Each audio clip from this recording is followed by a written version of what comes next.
Planning a fishing trip shouldn't feel like a full-time job. With FishingBooker.com, you can find and book the perfect fishing trip within minutes. FishingBooker.com connects you with trusted fishing captains around the world. Booking is fast, easy, and secure, with access to verified customer reviews, loyalty rewards, and around-the-clock customer support. Everything you need to book with confidence is in one place. So head to FishingBooker.com and start planning your next fishing adventure today. Hey, I like your new RAV4. Thanks, yours too. What does RAV stand for anyway? To me, it's the Remarkably Advanced Vehicle. Really? To me, it's the Runway Approved Vehicle for its amazing style. What about Remarkably Adaptable Vehicle because of its versatile cargo space? Or Really Admired Vehicle? Oh, or Really Awesome Vehicle. It really is the recreational activity vehicle. The stylish 2026 Toyota RAV4 Limited. What's your RAV4?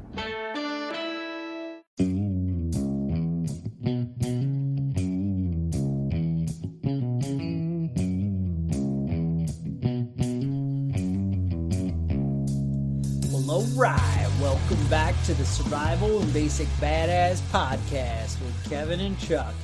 Today we're going to talk about pandemic. Ebola, you know, that kind of thing. Some kind of outbreak. Maybe you're afraid of the Zika virus and babies with giant heads. Whatever. Who knows? I think they're pinheads, actually. Oh, they have small heads? Small heads, yeah. Oh, okay. So it crushes in on the brain. Mm-hmm. All right. That makes sense. All right. Yeah. All right. So, Kevin, you did some research. You're going to enlighten us? I did a little bit, and it's surprising how much the government is concerned about it. They have all sorts of lists on their websites on what to do and how to protect yourself from becoming a victim. Now, a lot of people don't think that this is a serious concern, something to be worried about. Civilized world. This is America. Right. Come on. This We have first world country. vaccines. Yeah, but I mean, more and more we're seeing treatment-resistant bacterias, which, you know, that was something we had handled in the 40s. You know, my wife always gets angry about the antibacterial soap in all the bathrooms. She's like, bathrooms is where all the diseases are. You put antibacterial soap in there, it's going to become resistant. She's like, it's just a matter of time. So there you go. Yeah, it's spreading a lot more. A lot of it comes from when doctors prescribe antibiotics to somebody that's sick, and they start feeling better, and then stop taking the antibiotics. And they got rid of most of them, but they didn't get rid of all of the bacteria that's in their system. And then, you know, then and it the comes tougher back. ones come back. You can't finish also, them all. I guess America gets a little more exposed. People are coming over the borders. We're not vaccinating them. We're not checking them. Right. And they're bringing all kinds of things. What is it out in California? They had some kind of polio type thing happening with the kids. And, you know, these type of things, more and more they're popping up because we're not checking anything. It seems like we just left the gates open, you know, any kind of vulnerability to America. It really seems kind of crazy to me. But right. Go on. You know, it was, I think, 1918. I don't have it written down. 1918 Spanish flu started in the United States, and it's called the Spanish flu because during the war, the First World War, everyone was had a blackout on this disease that's spreading all over the place, and killing everybody, every place except Spain. So everybody thought it was like, oh, Spain's getting hit really hard, but when the truth was that, you know, it was hitting everybody pretty hard. It killed somewhere between 50 and 100 million people. That's a lot of people. And that's just that's just a strain of influenza. Let's see. No, I know about affluenza. But that's I different? have that. Yeah, Okay. that's completely different thing. Okay, but I mean, there's still things like with like bird flu. That's not gone. You know, it's still around. Never really took off like they thought it would. Spanish flu was another one that never really took, or not Spanish flu. I mean, swine flu was another one that didn't really take off. But how are you going to be prepared for that? How are you going to get ready for your, when this does break out? Well, I think being the prepper and being able to stay home and not going out to the grocery stores and the malls and for everything we need every day might be a good start. Yeah. But well, I think the basic websites say you want to have this is coming from the federal government too. Ready.gov. Ready.gov. I hear the commercials. 2 weeks. 2 weeks of food and water. Now, is that 2 weeks for my whole family, or is that just 2 weeks for me? Well, I mean, send your kids to school. Let them. Just don't let them back in the house. That's I just drove by the local elementary school, and it said free meals served here all summer long. Ooh. And I was ready to stop. I'm like, now we're talking. But go on. Sorry, I get distracted. Well, I mean, as a prepper, that's something that we're always preaching. I think everybody we're always should looking have a minimum, for free meals. A minimum of 2 weeks of food and water. I mean, I'm looking for free meals too. I mean, that's minimum. That's good. But I mean, if you're listening to this podcast and you're not ready for at least 2 weeks, you should make that your priority. Yeah. There's a lot of freeze dried stuff. Simple ways to get stock your cabinets with canned foods and things like that. You don't know what to do. I've always been intimidated by canning foods and stuff. My wife doesn't want to get too involved with the time. She's like, if I'm working full time, I'm not gonna whatever.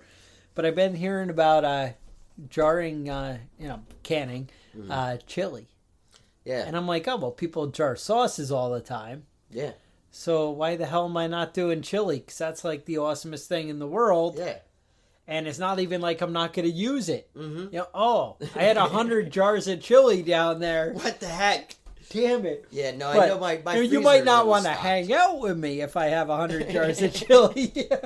But just the same. Yeah, I know my freezer's always stocked with a few containers of chili. But, when the power goes out, that chili's gone. I'm down to Dinty Moore and... Dinty Moore. I have a bunch. You know what? It's super high calorie that I buy is corned beef hash. Yeah. It's like the can's like 480 calories or something, and I'm like, it's all fat. And that's something I won't even eat. It's because it just seems wrong. You want it, you like it. What?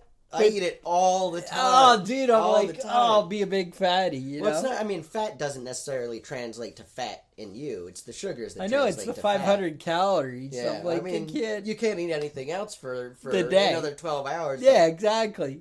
I can have a beer at bedtime, That's it. But, all right, sorry, I got off task. Yeah. I know. So, all right. So, pandemic. So, have a couple weeks of food supply. What you're going to want to do is obviously... everyone's sick and dying, you're going to want to stay home. But you want your house to be prepared for it, like the 2 weeks of food and water. You want to be up to date with all your... I didn't think about this. This is something I found. But you want to be up to date with all your prescription drugs.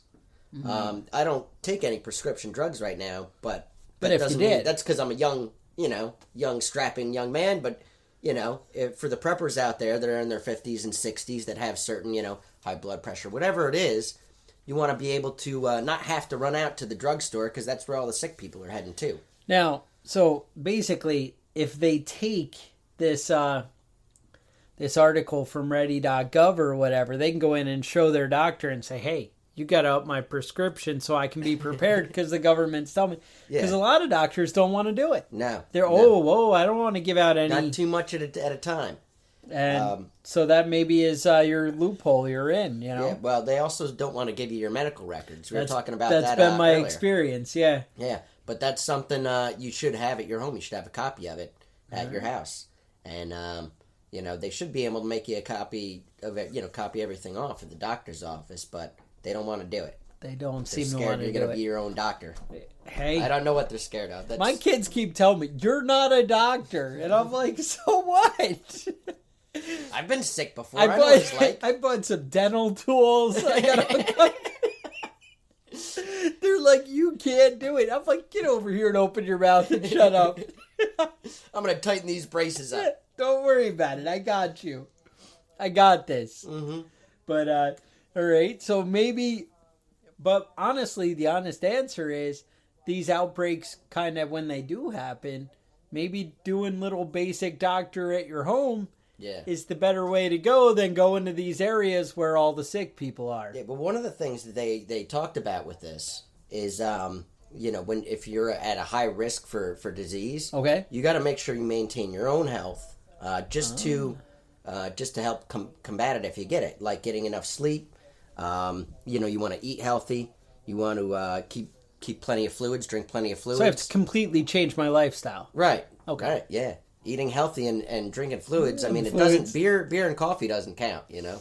So you want to keep hydrated with water, but I mean, things like that'll boost your immune system and help you at least mitigate some of the initial effects of the illness.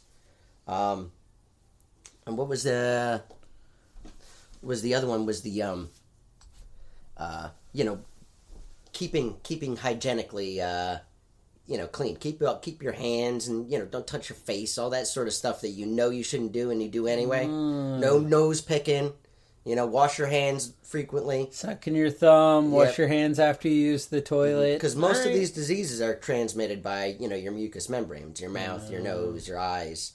Don't stick things in your butt either. That's probably bad. That's a bad. I know people that do the enemas and things like that. That cannot be healthy for you. I don't care what they say. It cannot be good for you. I mean, everybody knows that's exit only. Exit only. All right. So I mean, it's really a matter of having the ability to isolate yourself and your family if something like this starts. Okay. And being a prepper, that's part of our motto. Be prepared. Be prepared. That are the Boy Scouts, you know. All right. And I know now we were talking about Zika virus, right? Yes. And I was just reading this at somewhere, just under 1,000 cases a year in the United States. Okay. Most of that aren't people that got it in the United States, right? They came from another place. But I don't know. I don't know what the situation is. I think it's a specific type of mosquito. It's not even necessarily our type, right? Not necessarily. Okay. If we bring people with Zika here, maybe it'll infect. It'll be ours, right? I don't know. But they said it's now sexually transmittable too. So we have to stop having sex with mosquitoes. Exactly. And now, back you had said you want to maintain proper health. I'd actually read a book on staying healthy. Yeah. Who knew? They said one of the signs that you're healthy is you should wake up with an erection every morning.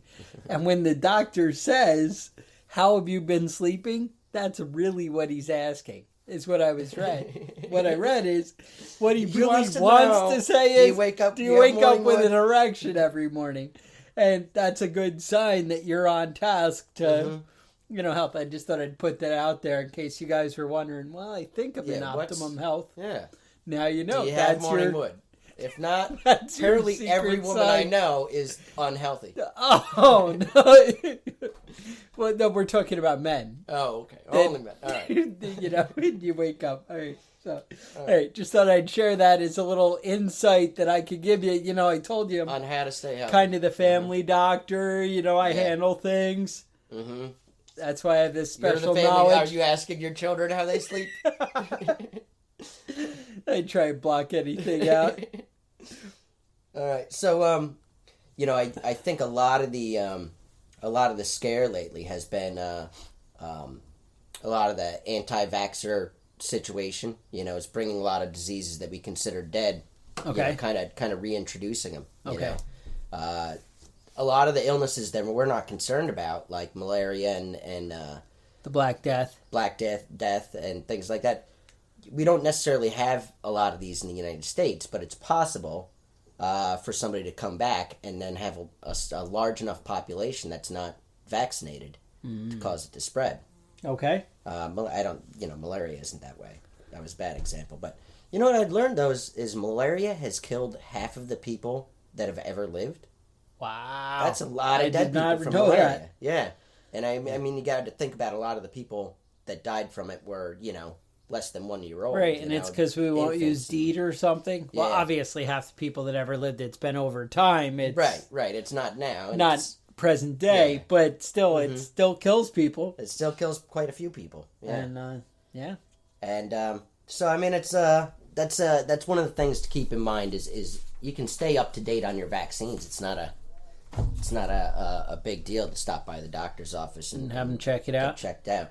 Yeah. Now you mentioned Black Death. Yes. I actually may have gotten bubonic plague. Oh yeah. Yeah. And I woke up one day. This is quite a while back. Okay. And you know, I didn't have health insurance, so I didn't go to the doctor. So it could have been. I mean, who knows what it was? I had a lump in my. I woke up and I had a sore throat, and I had a lump in my neck.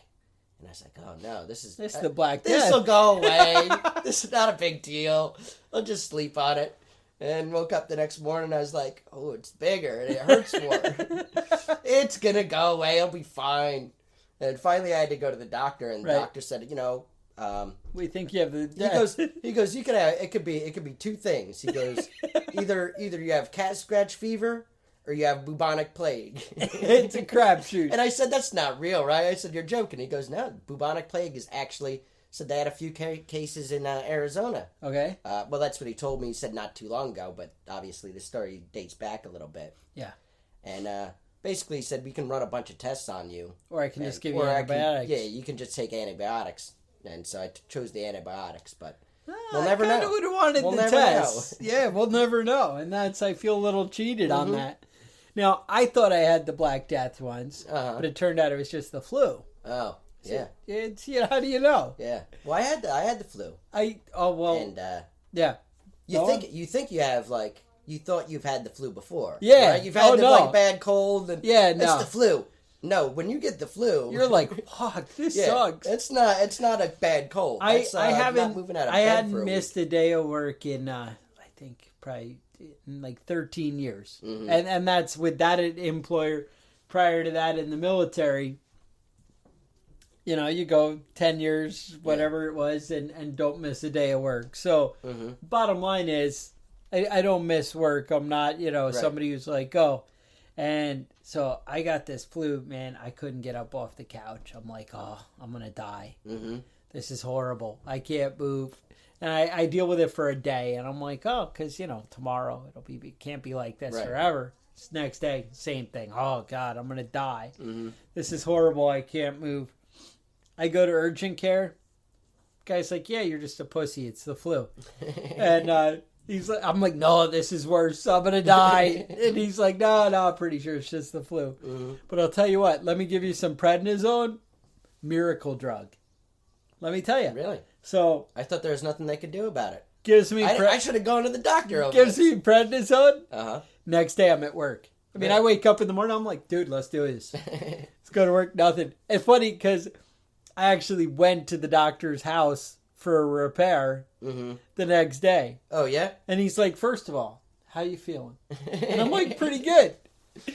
And I'm so like, he knew that worked, huh? But, dude, it was like night and day. He's like, oh, yeah, just masks all your symptoms. And you're still sick. You're still sick, but you're fine. And I'm like, this is awesome. I'm like, you got to give me some of that. Yeah. But, I'm just putting that out there. Yeah, no, when I got there, and I try and stay in really good health, especially lung health. I do a lot of running, a lot of swimming, a lot of outdoor activities. Do I hear a lighter all the time? Yeah, well, I do that because I smoke. I mean, otherwise I'm going to get, So I have very good lung health. Okay. And I think, this is going to save me when I get sick. It didn't matter. No? That didn't matter. When I had that, I could barely catch my breath. No matter how many mountains I run up and how many lakes I swim across, didn't seem like it helped that at all. And I was on my ass for a good 3 days. Yeah? And luckily it happened over a weekend, and I felt it coming on my last day of work on a Friday.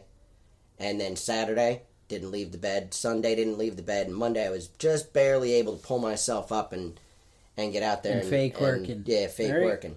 All right. But it was a serious... I've had colds before. Yeah. And this was not a cold. This was not that? Yeah, it's not the same thing at all. No. It turns out the flu's pretty badass. Yeah. Yeah. No, I mean, and, obviously different strains, people are like, whatever. But, yeah, no, the guy was like, no, it's not really worse. This is just what the flu is and here it was. But, all right. So, moving along back to the pandemic thing. Yeah, the pandemic. So, we see a lot of, things where they're talking about it. Ebola. Yeah, we had a big scare during that. It's a little frightening. People are like, "Oh, I don't want that. I don't want to be bleeding out of my eyeballs." Yeah, yeah. I mean, that seems like. I seem to remember some Tales from the Crypt episodes with Steve Buscemi, there were some bad things happening,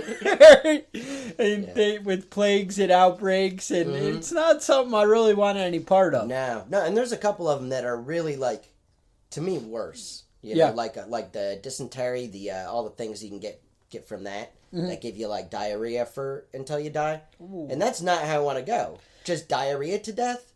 No, that ain't me. That does happen. I can't stop pooping. You know, maybe you should go online and figure out how to make an IV. You can figure that out. You can make those as hard as yeah. Keep hydrated and keep hydrated, something like that, because that is one of the things that does people in. Yeah. You lose all your fluids, and then that's it. But not my expertise. Now you were saying you had a website or a link, a link on the website. So I'll put up a link in the show notes that basically setting up a quarantine room and how to kind of prepare for things, your own house, something happens. So basically what it covers is when you have an outbreak, and suppose you have somebody who's got the symptoms that you're worried about, whatever seems to be going on out in the world, and you want to isolate them to one room. And you don't want to make it where they're going to have to be traipsing through the house to go to the bathroom or to do anything. They got to kind of be contained. So if you can have, like I know, in my basement I have a bathroom and a bedroom right there. I could kind of close that off. Now they say you want to actually put a plastic lining on all the walls, seal off the door, kind of everything, but then put like a box fan in the window blowing out. Okay. And that'll create kind of that negative pressure, and that'll really, kind of keep things in a better way to go. Moving out of the bedroom and into the rest of the living area. Then you would want, before you put the person in the room, you want to scrub them from head to toe with like antibacterial soap. Obviously, they can do that themselves, hopefully. Hopefully, you catch it early on. Head to toe, clean them up, as best you can, then put them in there. You want to set up a garbage can, with, they say biohazard bags, but at least some kind of like the hefty, thick black bags. And you want any kind of sheets, bedding, you want to be changing it as frequent as you can. But again, remember the supplies you have, obviously in a survival situation, you might only have 5 sets of sheets in your house that are, extra, that aren't on beds. But you want to be changing those and then just burn them. You don't want to be washing that with the rest of the stuff.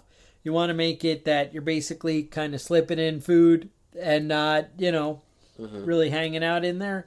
But you also might decide, one person that's going to kind of suit up. Do you have, some kind of, outfit? They sell stuff pretty cheap if you want to plan ahead. A couple of rolls of duct tape and some plastic sheeting will go a long way. And these are things to think about. Respirators are pretty cheap if you plan ahead and, think about buying stuff. Again, how much do you love your family? How much do you worry about a pandemic happening? These are things, maybe it's not the big priority on your list. Maybe you don't think it's realistic, and that's okay. We all get to decide our own survival plan. It's whatever we feel is right. But if this is something you're serious about, I know, a lot of you guys just listen to the podcast because we're awesome and you want to hear stuff. And so whatever ideas, it just gives you a little insight to be prepared. But if you search this out and pandemics are something you're interested in, then, these are the steps you might want to take. Because running into the hospital because you have a few of the symptoms might not be the safest move because you may never come out. Right. Depending on the disease. A lot of the diseases, the treatment-resistant diseases are spread through hospitals. Yeah. Now, one thing I want to point out, like when we had the Ebola outbreak here in America, and I say outbreak with 3 people or whatever the hell it was, but there, I wouldn't think you're making a mistake going to the hospital. At that point, you want to go to the hospital. Right. I'm talking about where there's tons of people who are getting sick. I don't recommend you stay at home and avoid the doctor when, there's 1 or 2 cases and whatever. Hey, get to the professionals and let them fix you. Yeah. These are the people that know how to do it and know what to do. I'm talking about when half the population is sick and everybody's, dropping like flies. That's when I'm talking about setting up your own emergency setup at the house. I don't necessarily think you should avoid the doctor in general. I just, be prepared to take care of yourself if that's what, if you're going to be a prepper. Yeah. And again, as always, with everything we say, you need to take into account, all right, where do I feel that my money is best spent? And, I don't want anybody to go out getting into debt over craziness. Right. But I also, what's important? What do you really need to worry about? I think, in my mind, I think it's realistic that the dollar might collapse a little bit. I don't think it's that crazy. And it's just happened over and over again in history. I don't think it's impossible to believe that America might have martial law one day. And basically, shut people down and door to door and checking things. I know it sounds a little far-fetched, but it's happened in history over and over and over and over again. And, same thing. They take away your, they start registering guns and talk about banning them. And now people are talking craziness like, repealing the Second Amendment. These things can happen. So my point is, decide which ones you're worried about, what you think is realistic, and what might be a threat to your family and what's important to you. And put your money and your effort into covering the things that you think are possible. And if you think pandemic is something that might play out, you might want to take a little effort to, keep a couple of things. It sounds like from what I read, you could set up this room, have the supplies to set up this room for about $50. If it's worth $50 to cover out the outbreak possibility, then maybe that's something you should do. And these are things that you can use for other And maybe stuff. you don't it's not just throwing the money away and then it's gone. These are things that you can use in your everyday life and just restock. And that's it. A lot of the prepper stuff kind of covers several areas. You can take the duct tape from one task to the next task. Right. And, it'd be cool. And actually, I like Gorilla Tape, just so you know. It seems a little bit better. Whatever. Well, I was I was looking on the World Health Organization. Another favorite website. Yeah. All right. World Health Organization site. They have three lists of drug-resistant bacteria, viruses, different types of illnesses. They got a list of serious. What do they call it? Serious, concerning, and we're fucked. And we're fucked. And urgent. Urgent. Is we're fucked. They had a different word for it. Okay. They have three on the urgent list. Okay. C. diff, CRE, and a certain type of gonorrhea, which I've never heard of. I try not to read the names because I know I'm butchering them. I don't speak Latin. But on the serious list, they have 14. Ooh. And, there's a lot out there that they're worried about. And if they're worried, it's a good idea to maybe not be worried about it, but definitely keep your eye on things like that, I know that they said treatment-resistant tuberculosis. There were 480,000 new cases in 2013 of treatment-resistant. Treatment-resistant. Wow. So it's it's definitely something that you want to keep your eye on. And we talk about this sort of stuff, like it has to be a mass plague, but it's simple things too. When you get a little cut on your hand, you want to take care of that sort of stuff. When you're in a situation where you can't get to a hospital, you can't access medical help. Right. You want to be conscientious. Even a small cut can lead to a big infection. I know my son had to leave work early the other day because my son apparently got into a knife fight. That's a thing. Shit, that's what you do. He was apparently trying to disarm another child or another. I'd say child. They're not that little, but he was trying to disarm another kid with a pillow. It turns out knives can cut through pillows, and he got stuck pretty good. And so I heard there's possible stitches. I raced home. It wasn't even bleeding by the time I got home. Don't be a pussy, boy. I know. You know, obviously you dumped some alcohol over it. Used the one of those gels that you put on them, like a Neosporin like triple thing. Antibiotic. Bandage. Now again, bandaged back to my wife doesn't like triple antibiotic. You should be buying 1, not 3, because that's you're working against the whole. You're making diseases. But there's three bacterias that I could defeat so instead of just one. I don't get it. No, it's 3 different types of antibiotics you're using when you purchase this, and you should just be buying like Bactine, bacitracin, whatever it is. I don't know, but one of them, and that way we save the other 2. So that way, when the one stops working... Well, I would recommend that everybody else do that. And then but when it's my kid, I'm going to use all 3. Exactly. That's the problem. Mm-hmm. But go on. But, well, I mean, that's basically it. As long as you clean your wounds, bandage them up, keep them clean. His closed up. It's pretty much closed up yesterday. I got him outside doing some yard work the day before and opened it back up. Maybe I shouldn't have pushed him to work too much, but he was able to play video games just fine. So I thought it was all right, but apparently working a shovel and working a game controller is not the same thing. No. But I mean, little things like that are something to be concerned about too. Yeah. Especially when you're in a situation where you can't access. I think you were medical help. I think you were 100% right on.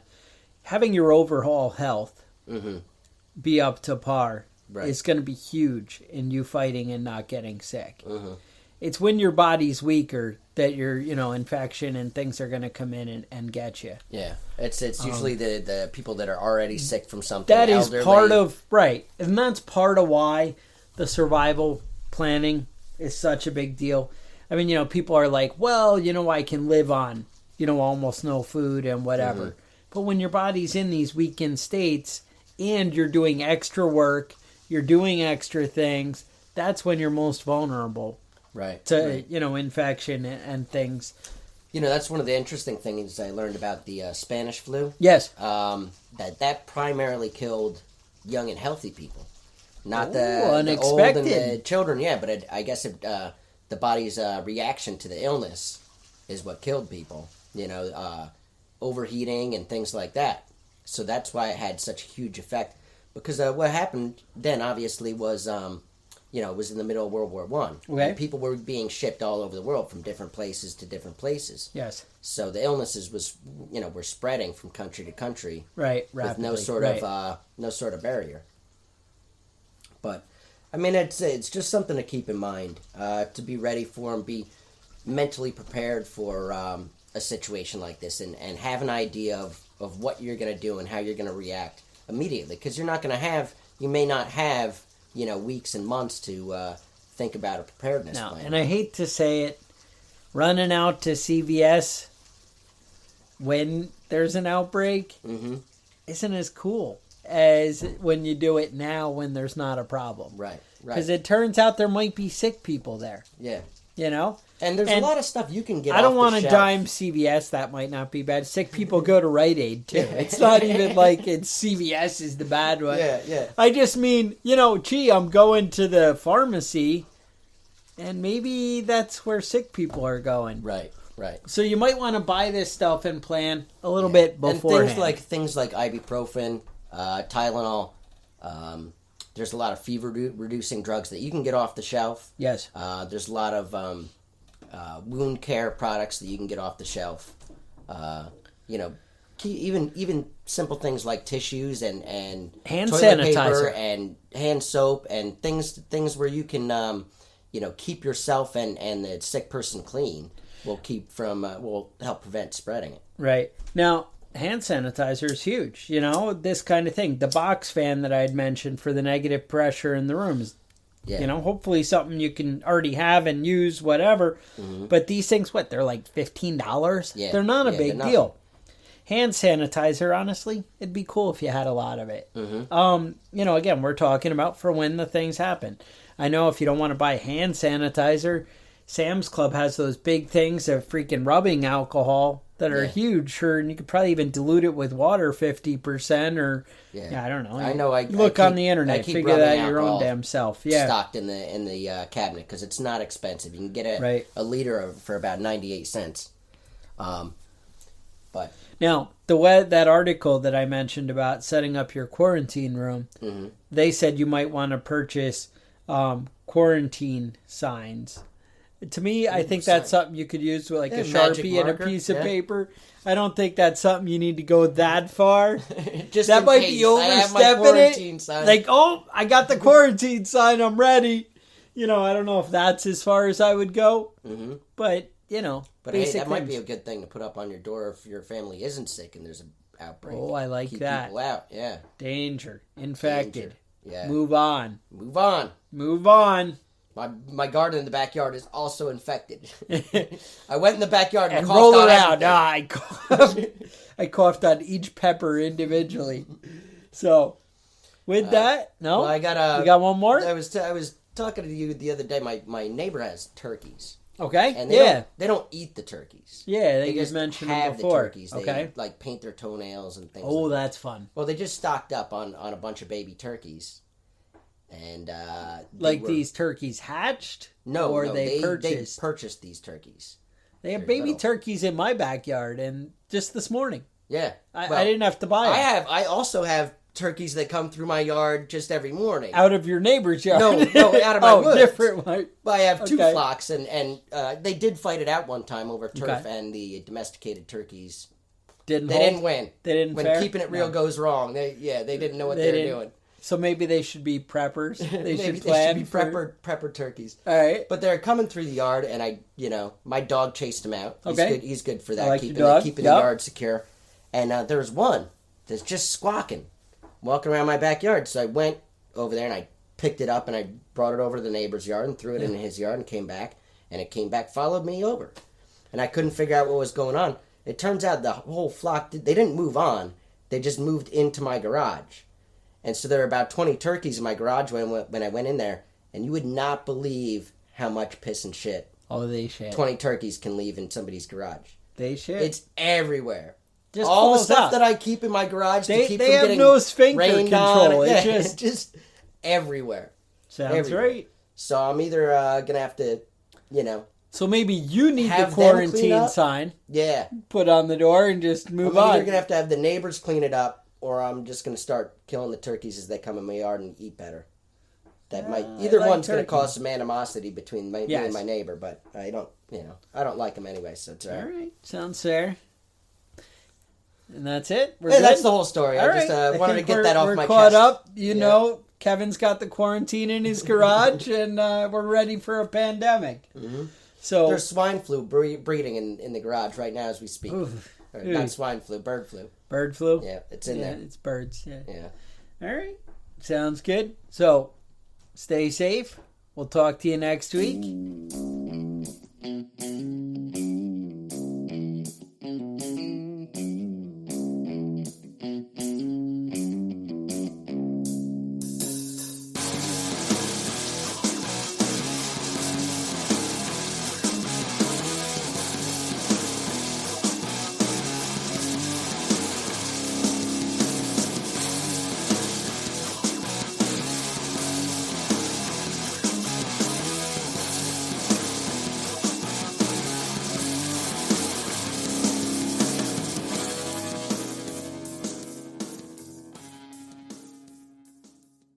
Planning a fishing trip shouldn't feel like a full-time job. With FishingBooker.com, you can find and book the perfect fishing trip within minutes. FishingBooker.com connects you with trusted fishing captains around the world. Booking is fast, easy, and secure, with access to verified customer reviews, loyalty rewards, and around-the-clock customer support. Everything you need to book with confidence is in one place. So head to FishingBooker.com and start planning your next fishing adventure today.